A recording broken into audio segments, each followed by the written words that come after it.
Bonjour à tous et bienvenue dans cet épisode introductif de Chasseurs de Tech. Je suis Marie Maillard, Content Manager pour Ace France et Luxembourg et j'ai le plaisir de recevoir avec moi aujourd'hui Pierre Gromada. Bonjour Pierre. Bonjour Marie. Bonjour Pierre et merci d'être avec nous aujourd'hui pour ton podcast, ce podcast que tu animeras et pour lequel tu seras expert. Pierre, tu es directeur Ace France et Luxembourg de Technology Solutions et tu es chez Ace depuis plus de 10 ans maintenant. Peux-tu nous expliquer un peu quel a été ton parcours ? Oui, bien sûr, avec plaisir. Écoute, j'ai une vie avant Ace qui est plutôt autour de la finance. J'ai des études dans le domaine de la finance et un master plus généraliste. Et ma première vie avant Ace était dans le monde du conseil, en ressources humaines. Et puis, rapidement, en fait, j'ai eu l'occasion de rencontrer Frédéric Bézier, qui est le directeur général de Ace France et Luxembourg. Et puis, on s'est vite entendu. Et il avait un projet d'ouverture d'une branche de l'entreprise autour des métiers de la tech pour accompagner nos clients sur leur recrutement dans la tech et leur consommation de ressources externes. Et j'ai toujours été passionné d'entrepreneuriat. C'est un ADN qui m'a plu tout de suite quand j'ai rejoint Ace. C'est quelque chose qu'on a en commun avec Frédéric. L'opportunité qui m'a été donnée d'entreprendre, si on peut dire ça comme ça, je l'ai saisie immédiatement et mon parcours chez Ace en 10 ans, il a été jalonné de plusieurs typologies de métiers que j'ai fait dans l'entreprise. Ça va de métier de consultant, métier de manager, et puis on a toujours travaillé main dans la main avec l'ensemble des différents managers de la France et du Luxembourg pour pouvoir finalement déployer les métiers Technology Solutions de Ace, dont on parlera dans d'autres podcasts et un peu plus tard, sur l'ensemble du territoire et sur nos 22 bureaux. Donc voilà un peu mon parcours et qui je suis. En dehors de ça, je suis papa de 2 petites filles. Et puis, je suis ravi d'être avec toi sur cette saison 1. Je te remercie, je suis ravie aussi de t'accueillir sur ce podcast. Mais on le rappelle, tu animeras la plupart des épisodes où tu recevras des experts Ace ainsi que des invités externes, un peu des freelances, des consultants. Tu parlais justement de Frédéric Bézier dans ton introduction. Frédéric qui lui aussi a un podcast qui se nomme Talent in Progress que vous pouvez retrouver sur notre site ace.fr et sur LinkedIn. Pour en revenir un petit peu à ton parcours, peux-tu nous expliquer comment devient-on directeur de Technology Solutions chez Ace? Je te répondrai en osant. Je parlais tout à l'heure d'une des valeurs de l'entreprise qui était de laisser les gens entreprendre.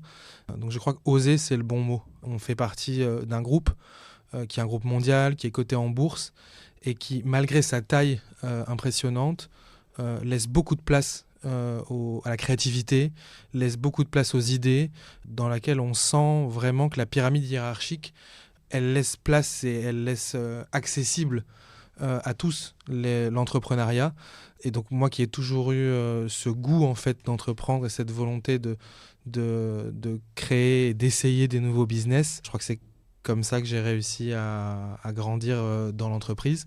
Et puis j'ai fait plein de belles rencontres de gens géniaux avec qui j'ai toujours eu envie de travailler, de faire un bout de chemin. Et je crois que ça a été aussi une des parties importantes de la recette. Donc le fait d'oser, de créer et puis de rencontrer des gens géniaux. Après avoir parlé de ton parcours, il y a beaucoup à dire je pense, mais malheureusement on est limité dans le temps. Voilà, tout à fait, il faut condenser. Peux-tu nous présenter le groupe Ace ? Je pense que sur ce sujet, il y a aussi beaucoup à dire. Est-ce que tu peux nous le présenter d'un point de vue tech, peut-être ? Oui. En fait, en quelques mots, sur la tech en tout cas, Ace Technology fait partie intégrante du groupe Ace. C'est l'une des branches, nous en avons plusieurs, c'est l'une des branches du groupe. Ace Technology a vocation à offrir une offre globale autour de la tech à l'ensemble des entreprises du marché.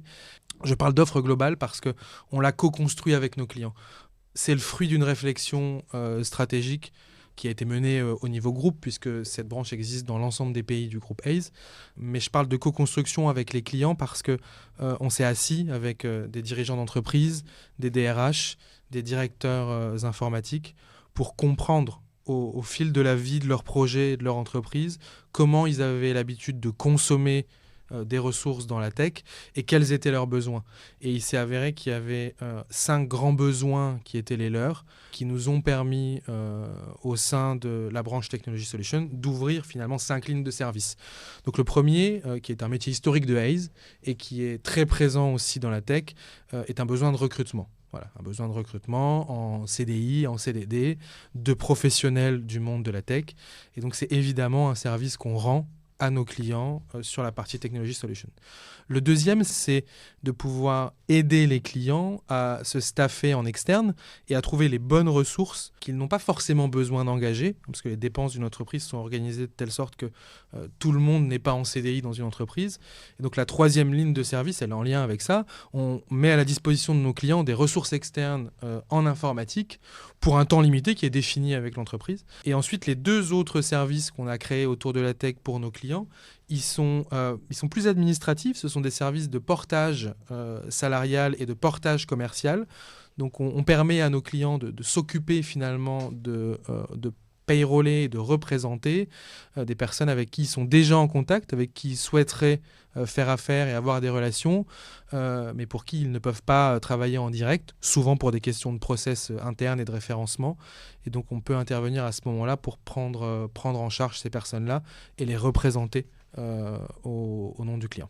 Merci pour cette présentation très détaillée qui atteste de l'expertise de Hays, notamment dans le secteur de la tech. Avec toutes ces années d'expertise et d'expérience, quels sont les principaux enjeux et les principales tendances que tu as pu voir qui affectent le secteur de la tech et le monde du recrutement de manière générale ? On a des tendances qui sont à la fois technologiques et à la fois contextuelles.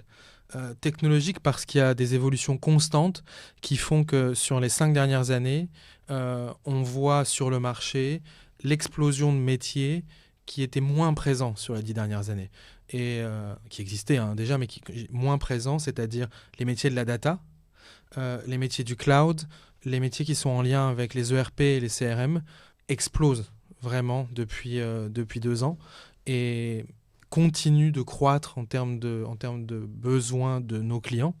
Donc ça, c'est une première tendance. Et puis, il y a une tendance contextuelle qui, cette fois-ci, est un dynamisme moins grand sur les 12 derniers mois et sur lequel on se projette encore sur les 12 mois à venir. Non pas qu'il y ait une morosité de marché. Sur la tech, pas du tout. On continue à être sur un marché qui fait moins de 4% de chômage. Donc ça ferait rêver, je pense, beaucoup de pans de l'économie française et d'autres pays aussi d'ailleurs. C'est parce que la période de Covid et de confinement qu'on a vécu a créé à sa sortie une volonté des entreprises de rattraper leur retard sur bon nombre de projets de digitalisation, et ça a engendré une nécessité de rattraper tout ce qui n'avait pas été engagé pendant cette période. Et résultat des courses, la sortie de Covid a vu les besoins de recrutement, les besoins de ressources externes et les besoins de conseils exploser pendant les 2 ans qui ont suivi. Et donc on a vécu en 2023 une année plutôt de retour à la normale sur les besoins de recrutement et de lancement de projets. Et puis 2024, on voit une certaine forme de prudence arriver. Il y a un contexte géopolitique international qui est celui qu'on connaît, et donc qui rend les entreprises aussi peut-être plus prudentes sur les investissements forts qui ont été faits. Il y a aussi à côté de ça bon nombre de projets qui sont arrivés à leur fin en 2023, et donc on réfléchit aujourd'hui à 2 fois avant d'en lancer X nouveaux. Comme je le disais tout à l'heure, avec moins de 4% de chômage, je pense que la tech continuera de faire rêver bien des métiers en France. Et beaucoup de personnes. Et beaucoup de personnes, oui, j'espère. Tu parles d'ère post-Covid de 2023, de 2024. Et si on se projette un petit peu dans le futur, quelles seraient selon toi les grandes tendances qui impacteront le secteur du travail et la tech de manière générale ? Écoute, je dirais qu'en termes de métiers sur lesquels on va constater une évolution forte, les métiers de la data vont être très fortement en demande sur 2024 et même 2025. C'est un premier pan important. Ensuite viendront aussi les métiers de la cybersécurité. On est en France encore trop immature sur les sujets de la cybersécurité. On dédiera au cours de cette saison 1 un podcast à la cybersécurité. C'est important de faire de la prévention autour de ces sujets de la cybersécurité, parce qu'on le verra dans le podcast, c'est pas qu'une affaire de tech, mais donc c'est le deuxième pan, en tout cas des métiers de la tech, que je vois croître sur 2023 et 2024, et qui vont continuer de croître, à mon sens, en 2025. Et puis enfin, on n'a pas terminé bon nombre de projets qui sont en lien avec des basculements vers le cloud. Donc ces métiers du cloud, c'est le troisième pan, en tout cas, sur lequel on va continuer d'avoir, en tout cas, des besoins de compétences et de formation. Il y a beaucoup de produits qui sortent autour de ça et de nouvelles technologies. Donc je crois que quand on est on est un jeune diplômé ou alors un jeune qui rentre en études, c'est des voies vers lesquelles on peut se diriger. Et en tant que cabinet de recrutement, comment peut-on se préparer à l'émergence de ces nouvelles technologies ? Eh bien écoute, il y a plusieurs choses qu'on fait aujourd'hui chez Hays pour être au plus près du public et le mieux possible accompagner nos clients. C'est de nouer des liens avec de nombreuses grandes écoles pour pouvoir être au plus près des pépinières de talents.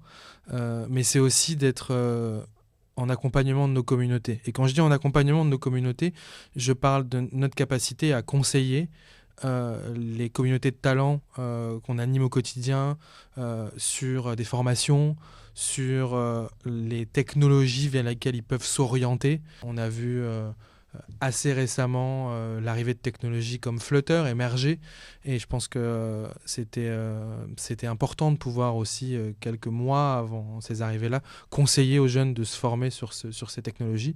Le dernier pan de ma réponse sera de dire qu'il y a une partie conseil aux entreprises.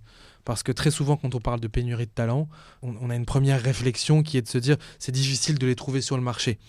Oui, c'est vrai, c'est difficile de les trouver sur le marché. Mais on a plein de gens géniaux dans nos entreprises. On peut aussi regarder en interne dans les personnes qui font partie déjà de notre population de salariés et de voir est-ce que certains peuvent être reformés, se réorienter vers des nouvelles technologies ou des nouveaux métiers. Ça facilite aussi le fait de pouvoir combler la pénurie. Avec tous ces défis que rencontre le secteur du recrutement, quels sont tes objectifs à travers ce podcast ? Je trouve qu'il illustre bien la situation du marché dans la tech.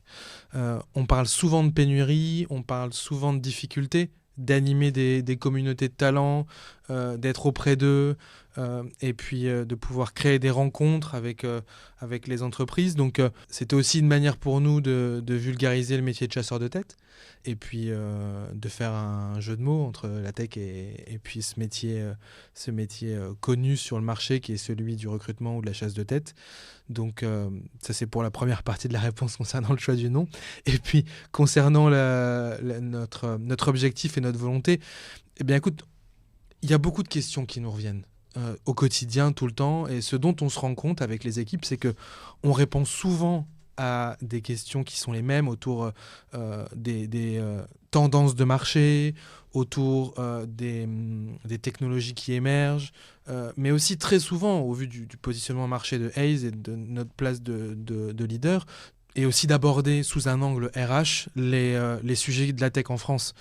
Parce que notre volonté ici, elle ne sera pas de parler uniquement des technologies au sens technique du terme, mais plutôt d'essayer d'aborder sous un angle RH et conseil les tendances de la tech et ainsi de pouvoir être le plus éclairant possible pour les communautés d'experts de la tech qui nous écoutent, mais aussi de dirigeants et d'experts RH. Oui, parce que chasseur de tech, à travers ce podcast, tu t'adresses à bon nombre de personnes, qu'ils soient des RH, DG de grands groupes, de grandes entreprises, experts du secteur de la tech, mais aussi des jeunes talents à la recherche d'opportunités ou de missions. Oui, exactement. Notre volonté, c'est d'aborder ça, comme je le disais, sous un angle RH, parce que quand il s'agit de tech, notre expertise aujourd'hui, elle n'est pas de rentrer dans des débats techniques sur les technologies. Notre expertise, elle est de pouvoir conseiller un public de professionnels s'agissant de la tech, aussi bien des conseils de carrière que des tendances de marché, que des choix. On parlera dans un podcast du freelancing, on parlera dans un podcast de quelle typologie de contrat choisir quand on a envie de fonctionner comme un indépendant, ou on parlera aussi dans un autre podcast, quand on est dirigeant d'entreprise, comment on choisit de faire appel à un interne plutôt qu'à un externe, ou inversement de faire appel à des externes plutôt qu'à un interne pour ventiler ses dépenses et puis pouvoir monitorer ses risques. Donc c'est notre expertise de marché et les relations qu'on a avec bon nombre d'entreprises du secteur qui nous orientent en tout cas vers cet angle-là dans l'approche de ce podcast. Tu as bien anticipé ma question suivante, puisque j'allais te demander un teasing de la saison à venir. Tu nous parlais des sujets de la cybersécurité, de l'IA, oui, du freelancing. Quelles seront les grandes thématiques abordées et les invités aussi que tu recevras ? Oui, effectivement, on a vocation à toujours recevoir un expert du sujet qu'on aborde, c'est-à-dire une personne qui fait le métier qui va être abordé ou qui a vécu les situations qu'on va aborder. On parlera de télétravail, de travail en full remote. Les métiers de la tech sont très concernés par ces sujets-là, comme d'autres, mais c'est très prégnant dans le secteur. Et donc, on invitera un consultant freelance avec lequel on a l'habitude de travailler, qui a un avis très tranché sur la question du travail, du télétravail et du full remote. Et puis, c'est notre volonté, c'est de toujours laisser la parole dans un podcast à une personne experte du sujet. Donc, on a un expert en cybersécurité dont c'est le métier qui viendra nous parler de cyber awareness pendant un podcast dédié à ce sujet de la sécurité informatique. Et on verra que la sécurité informatique, elle n'est pas qu'informatique, mais on travaillera aussi sur le sujet de la data qui occupe beaucoup de place dans l'espace public en ce moment, qu'il s'agisse de traitement de données que d'utilisation de la donnée. Et puis on parlera dans un autre podcast avec Marie Bessou, qui est une experte aujourd'hui des job boards, de pouvoir accompagner les candidats du marché sur comment on fait quand on cherche un emploi et qu'on est perdu aujourd'hui face à toutes les possibilités qu'on a de passer par une société de conseil, une société de portage, des job boards, des plateformes, comment on s'y prend. Et donc, on laissera la parole à Marie là-dessus. J'espère que ça donnera envie à tout le monde d'écouter chacun de nos épisodes. Je l'espère aussi. Merci pour ce beau teaser. Pierre, nous arrivons déjà à la fin de ce podcast introductif. Mais avant de nous quitter, j'aimerais quand même te poser une dernière question, plus une question pour nos auditeurs.